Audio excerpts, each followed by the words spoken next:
U Puškarićevoj ulici u Lučkom u tijeku je zadnja faza velikog građevinskog projekta, izgradnje odvodnje za Lučko, Stupnik i Ježdovec.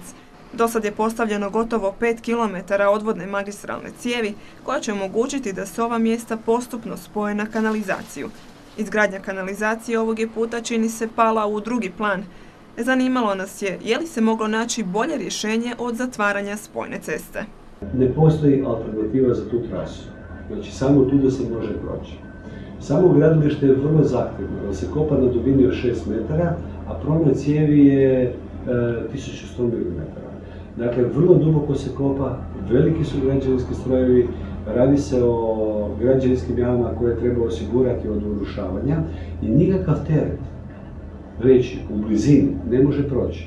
A zbog širine prostora je nemoguće odvojiti 10, 20 ili 30 metara. Kada je izveden projekt prometnog rješenja, investitor je dobio suglasnost za početak radova.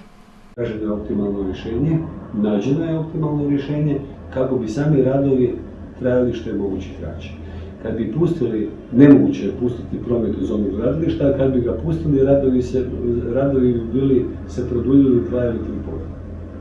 Naša kamera zabilježila je ipak prolazak vozila iza 18 sati, nakon što završe radovi i policija ode s raskrižja.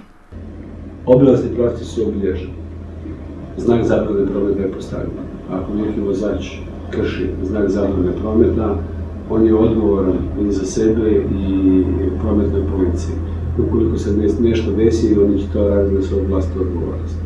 Ipak, Lučko i Stupnik su važna gospodarska zona. U 2 mjeseca koliko će radovi trajati, firme će neizbježno poslovati s gubitkom, bez obzira na alternativne pravce, požalili su nam se obrtnici. No Poljak odgovara da su svi bili obavješteni na vrijeme putem medija, a da zatvaranje ceste nije neuobičajeno kada se radi o ovako velikom građevinskom projektu. Također napomenuo je da s izvođačem radova svakodnevno razgovaraju o mogućnosti skraćivanja tijeka radova, a da pritom poštuju sva pravila struke. A hoće li Lučko konačno prestati biti građevinska zona? Kopanja po Lučku je bila u prethodnih godinu, 2 dana, to su dio ovog projekta koji je već izveden. Znači, ovo je samo zadnja karika koja će povezati ta 2 cjevovoda u zoni ovog nadvožnjaka i onda će se kanalizacija u Stupniku pustiti u funkciju. S time da kapilarno treba još izvesti kanalizaciju po sporednim ulicama. Vrijednost cijelog projekta iznosi od 80 do 90 milijuna kuna. Radovi će, obećali su, biti završeni u najkraćem mogućem roku.